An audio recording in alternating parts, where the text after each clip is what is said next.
Pac started getting hotter, and everything started focusing on him.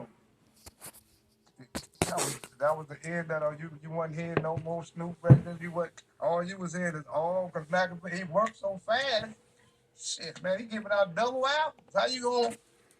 Yeah, I got a way. You can't put no Snoop album out and Tupac album just came out. That'll be the conflicts of your money.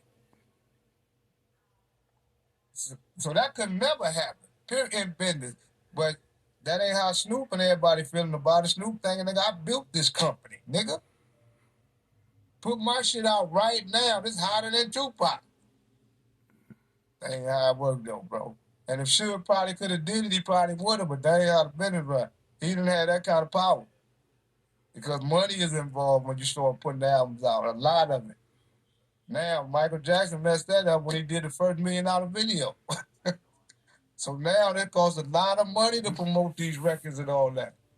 Yeah, that's crazy, man. So the artists on Death Row really felt the type of way about Tupac. Yeah, because it's interfering now with your success. It's cool when it ain't interfering with you. But now Yo, Death Row ain't moving no more, only for Tupac. see, I think when people talk about Tupac, especially Tupac being on death row, I think people tend to forget that he came out of jail in 95 and he died in 96. And if you actually add up the time that he was actually free and alive from 95 to 96, it'll be less than a year. I think he signed to death row and he got out of prison, signed to death row, and he was dead like less than like 10 months later or something like that. So, you know, and this is the era before digital platforms and stuff like that. So music was always recorded a year in advance and released the next year. So if an album came out in 96, it was recorded probably in 95 or something like that. And then, it came out in 96 or. So back then music wasn't released as quickly as it is now. And this is actually one of the best interviews I've ever seen regarding Tupac because this guy right here was a part of a group called OFTB, and they were on death row, but their album never got released. You know what I'm saying? And Snoop Dogg, he came out with Doggy Style. I think that came out in what, like 93. So by the time 95, 96 came into play, Snoop was probably upset because he wanted to release his second album, The Dogfather. It came out in 96. I think it came out after Pac died. But yeah, Snoop Dogg was probably upset because he probably wanted that out. He probably finished the album in 94 or 95 or something like that. But Tupac had all the momentum. He was in movies, he was constantly in the news, he had this huge media buzz around him. And back then, people were using traditional forms of media, you know what I mean? Television and stuff like that, the news, all that stuff was still dominant. It's not like, YouTube was around and independent content creators were around. You depended on the news and the traditional media platforms for promotion. And Tupac was always on the news, he was always in movies, and it made sense for Death Row to focus all their energy on him because he was hot. And they knew for a fact that he was going to go platinum every time he came out because he always had a movie out in theaters.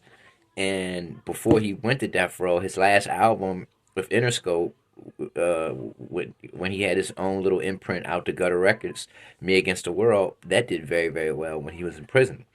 So Suge was probably thinking, all right, Me Against the World is doing very well, and he's in prison. You know what I'm saying? So I can take him, use the death row system, and make him hotter, and that's what he did. You know what I'm saying? And yeah, a lot of death row artists had to sit out for a year because it was all about Tupac because Tupac was making a lot of big things happen. But people forget the time period that he was on death row was short. He was only on death row for less than 10 months. So the artists probably were upset because before Pac signed to Death Row, they had already all these different artists on Death Row had recorded albums. They probably they had listening parties for these albums, and these albums were supposed to come out 95, 96, early 96, early 95, whatever. But once Pac came out, all of those albums got put on the shelf, and Death Row exclusively focused on Tupac because it made sense. Because this dude has a lot of media buzz around him. He's always on CNN. He's always on the news. He's always in movies. He just got out of prison, so everybody's wondering, what's going to happen next. He was always in the news for stuff like shooting cops, and he just always had attention from the media, and it just made sense to focus on him because that attention equated into interest, and that interest equated into dollars. And he was only on death row for a few months, so I'm pretty sure the plan was we're gonna make Tupac really, really hot. You know what I'm saying? Make a bunch of money off him, and then we're gonna release these other artists and have Tupac, do features with them so that their albums can go platinum as well. But they just never had a chance to do it because Death Row and Tupac essentially died. Well, Death Row died when Tupac died in '96. He comes out of prison in '95. He's on death row for like 10 months or less than a year. And once he died, Death Row died. Suge Knight goes to prison, and then Biggie Smalls just gets killed. Less than a year later in '97, and that whole era of rap died, and a new era came in. You know what I mean? Master P is hot. Eminem is hot. It's like the whole rap game dynamics changed after that point.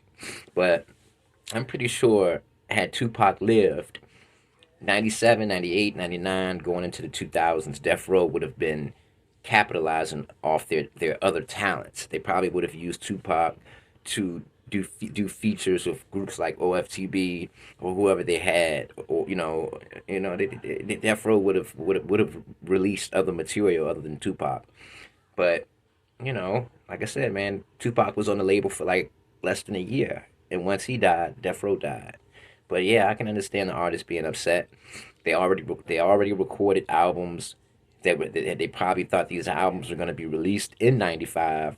Then Tupac comes to your label in '95, and everything's put on the shelf, and everybody and all the focus is on him. All the marketing is focused on him. All the promotion is focused on him. But like I said, give Tupac the shine. Give him the attention. We're gonna focus on him for a year. He didn't even last a year on Death Row. And then once '97, '98 kicks in, we're gonna focus on our other talents. You know what I mean?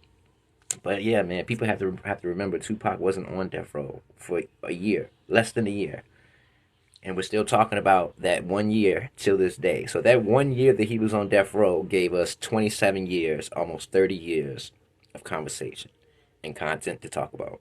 Peace. Rest in peace to Tupac.